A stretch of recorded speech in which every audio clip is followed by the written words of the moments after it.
With his faithful Indian companion Tonto, the masked rider of the plains led the fight for law and order in the early western United States. The stories of his strength and courage, his daring and resourcefulness have come down to us through the generations. And nowhere in the pages of history can one find a greater champion of justice. Return with us now to those thrilling days of yesteryear. From out of the past come the thundering hoofbeats of the great horse Silver. The Lone Ranger rides again. Come on, Silver! Let's go, big fellow! I'm Silver!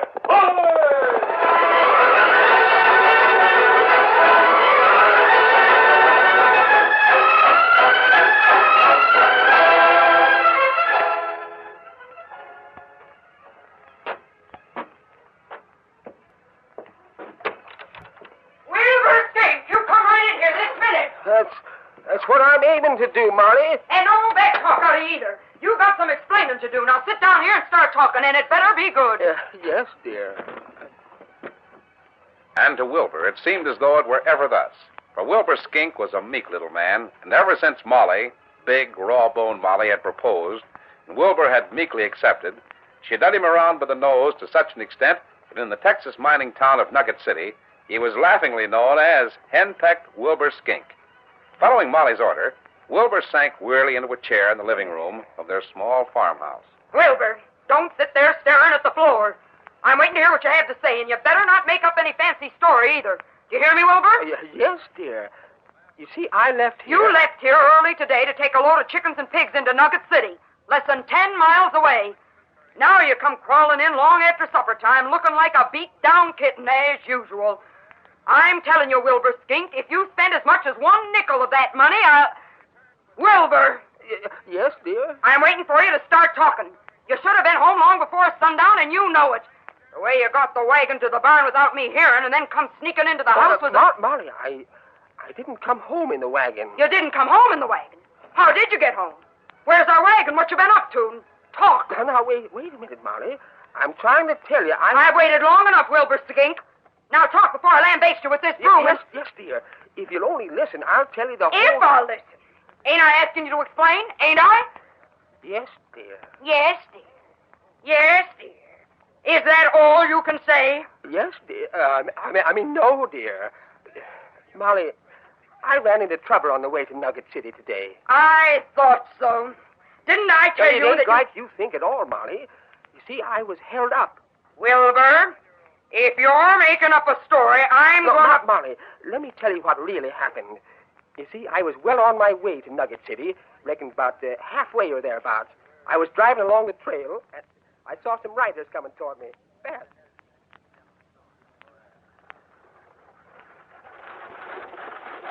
Get up there! Get along! Get up! Hold up there! Great day! Now, who can they be? Oh, my! Whoa!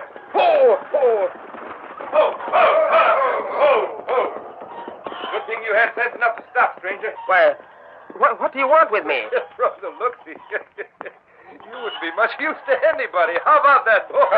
You sure are right, boss. Look, Pete, the little runt's about to shake himself right off of the wagon, see? The one thing we can use are them chickens and pigs he's toting. That'll give us plenty of food to hide out with for a while. Now, look here. You ain't aiming to steal my load, are you? I wouldn't dare go home if you... Oh, right, Chip!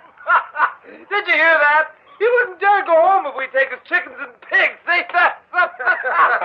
But you don't know Molly. She'd skin me alive if I went... Shut up and climb down off that wagon. But you can't do Get this. down before I put a bullet into your wizened up little hide. Yes, I'm getting down. All right, Ray, get up there and drive them nags. We'll bring your horse along. Sure, boss. But what about Get me? up there, Ray. Hurry up. Yeah, right. Oh, we need them horses for farming. You can't take my wagon and horses, too. We are taking them. Weasel face. Get going, Ray. Get up there. Get up. Hey, I have no way to get home. Hey! Use your feet, Runt. That's what you got feet for. Get up. Come on, boy. Now, what am I going to do? I'll have to walk all the way home. And Molly will be mad at me in the bargain when I get there. Just the way it happened, Molly. And I had to walk all the way home. Why, of all the... Wilbur Skink, do you mean to sit there and tell me you let them ornery varmints ride away with our wagon? And the horses were need so bad for farming, and you didn't raise a hand to stop them? But Molly, they was outlaws. Then why did you waste time walking all the way home? Why didn't you walk on into Nugget City and tell the sheriff what happened? Of all the miserable weaklings I ever heard tell of, you're the worst. They'd only laugh at me in town if I they would they? Well, you're going to town right now, Wilbur Skink. Lucky for you, we still got one horse left, or you'd walk every step, too. Now get. But Molly, I ain't ate since noon. Get up out of that chair and get out of here now. Now, Molly, ain't no need using that broom. I'm leaving right now. You're leaving, all right. Why I ever married a sawed-off, spineless critter like you, I'll never know. Get out of here. And don't come back till you do something toward getting back the horses in our wagon and stock. Do you hear me, Wilbur Skink? Yes, dear.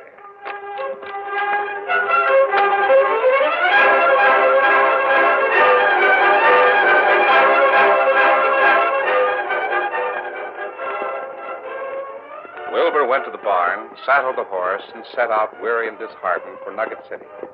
Meantime, the Lone Ranger and Tonto were following another trail which led into the same town. We ride into Nugget City tonight. Ask about outlaws, Kemosabe? No, Tonto. We've trailed Pete Brewster and his men into this territory. But he's too smart to appear openly in town. See, the sheriff there has a handbill on him. What we do? We'll make camp just outside of town, and I'll give you a note to leave at the sheriff's office tonight. I'll wait in camp. I don't want to be seen. Me take note. Maybe find out if strangers go through town. You might pick up some information. It's worth trying anyhow. One thing I'm sure of, Pete Brewster's hiding out somewhere in the vicinity of Nugget City. Him not know Lone Ranger after him. He and his men are dangerous killers, Tonto. I'm going to keep after them until I find them, no matter how long it takes. We'd better hurry. Don't want you going into town too late. Come on, Silver. Get him up, Scout.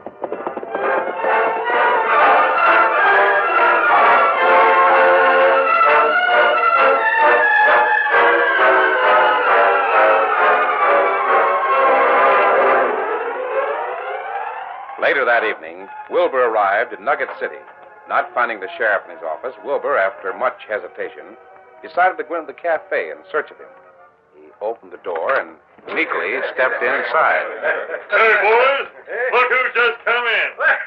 Well, fry my hide if it ain't henpecked Wilbur Skink. Now ain't he a figure of a man? Look at them muscles, man. Old gun Wilbur, the fighting battle. Don't be so bashful, Wilbur. Come on over with the boys and have a drink. No thanks. I was just looking for somebody. Guess he ain't here, though. So Wilbur, don't tell us you have to run right home to your wife. Come on, have a drink. Let go. I don't. Bring him over, Jake. Come on, Wilbur. It won't cost you nothing. Downright insulting not to take a drink when we ask you to, Wilbur. I might get riled up, then I'd wring your neck. Well, I'll have one. Just one, though. Fine. He's going to drink with us, boys. Yeah, here we are. Now, what do you have? Sarsaparilla. What? Just sarsaparilla. Well, I'll be... Hey, Joe, give me a glass and a bottle. Right, Dick, right. There you are. Good. Now, Wilbur's going to get a real drink, boy. Oh, no. Now, hold on, Jake Turner. I said I Well, wanted... this'll do you good, Wilbur. Take it. I don't want it. He's afraid his old lady will smell it on him and get after him with the broom. So you won't take it, huh? Well, I guess I'll have to give it to you. Oh, my. That'll teach you to take a drink when you're asked. Why, you big bully.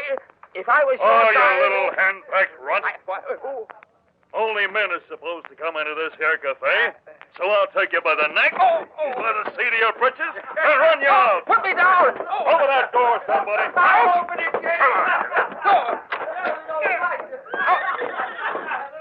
Now to pitch out into the gutter where you better stay. That'll teach you manners, Wilbur. Oh, my. I almost wish I was dead. It's not right they treat you like that. Here, me help you. Oh, thanks. Big fella not be so tough if you not little. I guess I ain't much use for anything. Oh, you're an Indian. Me Tonto. You all right? Oh, yes, I'm all right. I'm Wilbur Skink. I was looking for the sheriff. That's why I came in. Why you want sheriff? To tell him about the outlaws. Outlaw? Yes, 3 of them. They took my wagon and horses on the trail to town. They stole my chickens and pigs, too. Molly, that's my wife, she ran me out and told me to get to the sheriff. Maybe it's better you come with me. You meet friend. Maybe him help. Go to sheriff later. Oh, nobody ever wants to help me. You come. This time you find someone who help. Oh, if he only could. I'll go with you, Tonto. Maybe your friend will be able to help. Good. You get on horse. We go now.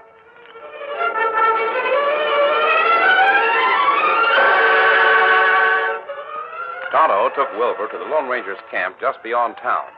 Though awed by the masked man, Wilbur told what had happened in the cafe and told about the outlaws who'd stolen his wagon that afternoon. Then, realizing he had at last found a sympathetic listener, the meek little man related his troublesome life at home with Molly. Finally, he finished, and the Lone Ranger began to question him. Wilbur, I'd like to know a little more about those outlaws. Can you describe them? One of them was tall and tough-looking. I think I heard one of the others call him Pete. He was the head one. Had black hair and, a mean face. Pete, huh? Kimasabi. Not Brewster, maybe. The description fits him, Tonto. What about the others, Wilbur? One had red hair, was short and stocky, and the other was rangy-looking like. Tonto, they're the men we've been trailing. They're hiding out in the hills and took those chickens and pigs for food.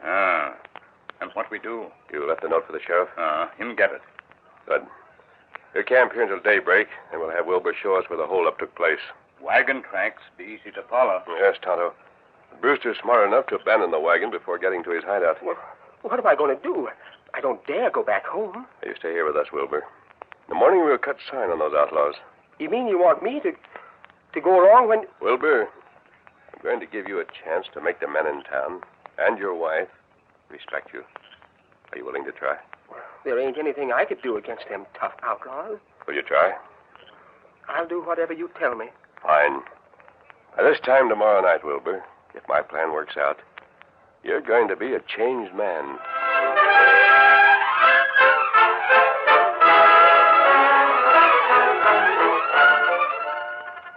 The curtain falls on the first act of our Lone Ranger story. Before the next exciting scenes, please permit us to pause for just a few moments.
To continue our story. Early the next morning, Wilbur led the Lone Ranger and Tonto to the place where the outlaws had taken his wagon. The three then followed the wagon tracks for some distance along the trail. Finally, they reined in their horses. Oh, Silver. Easy now. This is where they turned off the trail, Tonto. Them leave heap much sign through tall grass. Maybe them go to canyon, far to left, Kimasabi. The logical place for a hideout. You'll have to be on guard, Tonto. I'd expect Wilbur to report the loss of his wagon to the sheriff. I'm afraid I won't be much help to you two.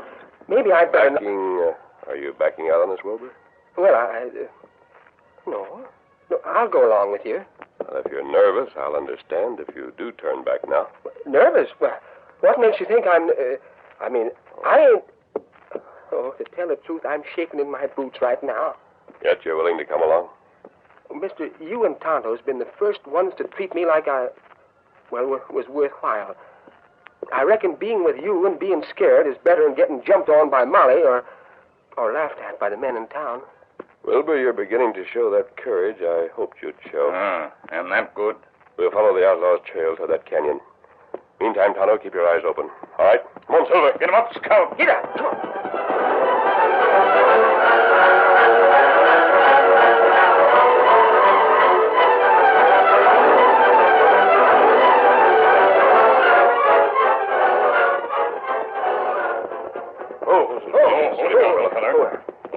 Tonto, I was mistaken about what Brewster would do. He didn't abandon that wagon or attempt to cover their trail. Jack's definitely headed for that narrow pass into the canyon. Me not like that, Kimasabi. That pass into the canyon looks from here as though it's barely wide enough for a wagon to get through. Do you think the outlaws have their hideout in that canyon? Well, if they have, they could hold off a posse with just a couple of men placed at that narrow pass. We're in sort of a valley here. The tall grass serves to hide us from the view of anyone guarding the pass. But if we go any closer, I'm afraid to see... Kimasabi, that come from rocks on side of hill behind us. Did the big fella get down? Oh, Kimasabi. Little man hit. Wilbur, are you all Well, right? I'm all right. They killed my horse. They rode into a trap. Brewster has more than 2 men with him. Now stay down. These boulders will help shield us. And they've asked for gunplay. Well, they have men posted on each side, slightly behind us. They'll start closing in soon to force us toward the pass, where others are waiting. That's not good. Maybe we get help from sheriff at Nugget City. You'd be exposed to their gunfire getting away from here, Tonto. Kimasabi. What is it, Tonto? Wind blow back toward trail. Me got ID. What is it? Me set fire to tall grass. It dry. It burn quick. Make much smoke. It move fast to trail. Me follow and scout. Smoke hide us. Oh, it might work, Tonto. I'll hold the attention of those on the hills until you get away. Now, me do it. You get through to the sheriff, have him bring a large posse. Me start fire now. All right, I'll keep their attention.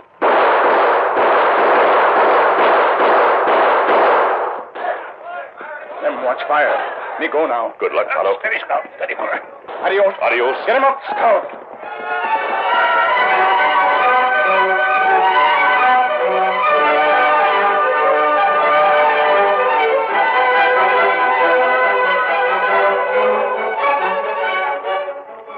After Tonto had left, the Lone Ranger kept on the alert for any movement behind the rocks on either side of the little valley in which they'd been trapped. His one thought was to prevent Brewster's men from closing in. Suddenly, Wilbur gave a cry of alarm. Look, the fire. It's coming this way on both sides. Yes, the wind shifted. Flames will drive those men back, but we're right in the middle. Have to make a run for it before the gap closes behind us. What did I do? I haven't any horse. You ride with me. Come on. Steady, Silver. Wilbur, give me your hand. Will he be able to carry us both? We'll make it. Come on, Silver.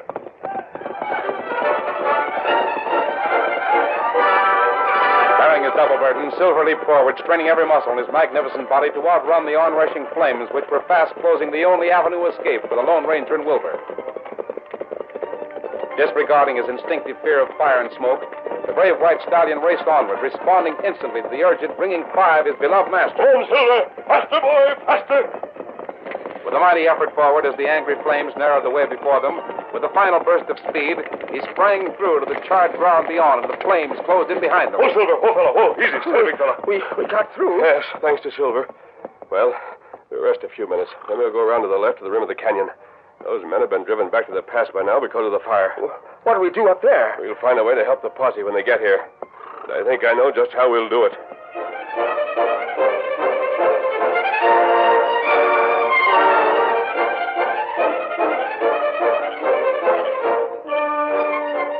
From a point on the rim of the small canyon, the Lone Ranger had had the opportunity to observe the movements of the outlaws without being seen. He had made plans accordingly. Wilbur's admiration for his masked friend superseded his fear, and he stuck close to the Lone Ranger, hoping to be of help. What are you aiming to do when the time comes? Keep your voice down, Wilbur. Voices will carry. Oh, sure. Now, it's only about a 20-foot drop to the floor of the canyon. There's the outlaw's shack almost below us, and the corral just behind it. I see my wagon, too. Yes. Well, I've counted 14 horses. 2 of those were hitched to your wagon. That leaves 12. That means there's 12 men then, I reckon. That's right. Most of the men are waiting at the narrow pass up there. They expect trouble. I believe Pete Brewster, the head of the gang, is in the shack with possibly 1 or 2 others. What's the plan you have? Well, it's just about dusk and the posse hasn't come yet. That means it'll be dark when they do get here. So much the better. I guess I won't be much help. Wilbur, you've proven you do have courage. I'm going to need your help. I guess you could get me to do most anything. Thanks, Wilbur. Now, here's what we'll do first. As soon as it gets dark, we'll use my lariat and go down into the canyon. We'll land just behind the shack. Right. I'll go with you. Good. Before we go down, I'll tell you exactly what we're going to do.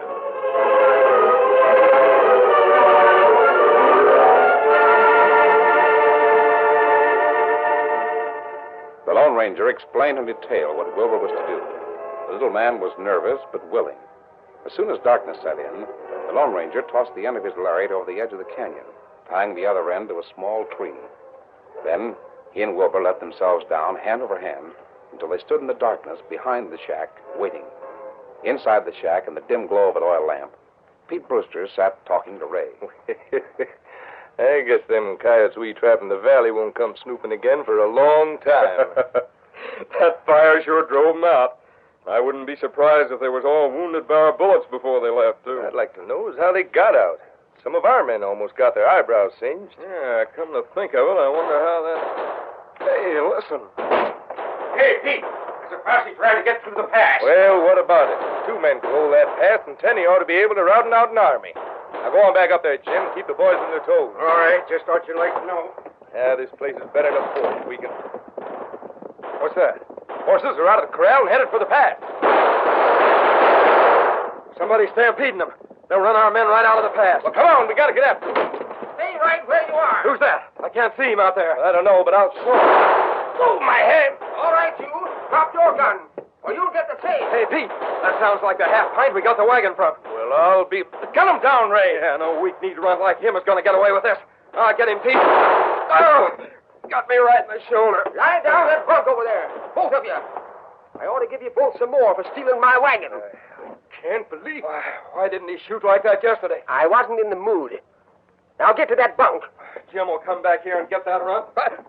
What'd you call me? Nothing. Jim's lying right outside the door if you want to know. Can't be true, Ray. I can't believe it that that man can shoot like that. I'm staying right here watching you two till the posse comes. They'll be here.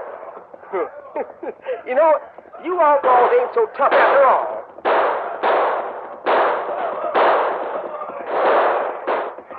All right, Sheriff, come and get them. They're all yours.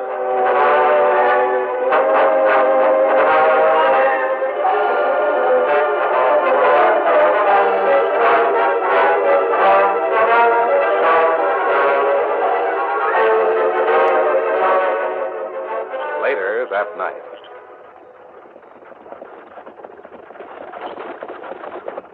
Whoa! Whoa there!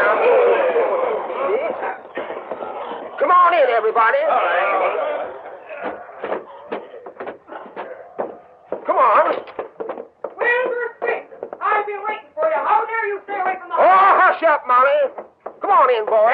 Let's clean into this, Wilbur. Why are you bringing all them men into my house? This is my house. Ain't that right, boy? Sure is, Mr. Skink. Mr. Skink.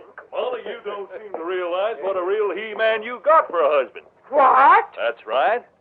Wilbur's captured the toughest outlaw in the territory single-handed, along with his partner.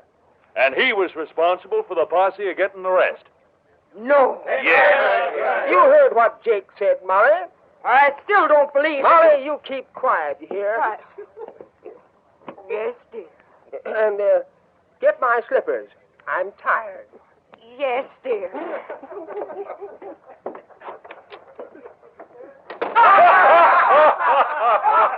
Now, if there's anyone here that thinks I'm henpecked, just speak up. And No, Wilbur, not you. Here's your slippers, Wilbur. Put him on me. Yes, dear. Wilbur, tell us, how'd you ever do it alone? When did you learn to shoot like that? I didn't do nothing, really. I just give the orders, and the shooting sort of took care of itself. Like the hand of fate aiming over my shoulder, you might say. I sure got mad at them outlaws for stealing my wagon. Well, I'm sure lucky you didn't get mad at me for what I done last night, Wilbur. I didn't know you then like I do now. You sure got spunk and plenty of nerve to boot. That's right, Wilbur. Oh, Wilbur, Skink. You're just wonderful. Molly, That's just the way I think about somebody else. But I'll keep it a secret. Oh, Wilbur.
The story you have just heard is a copyrighted feature of the Lone Ranger Incorporated.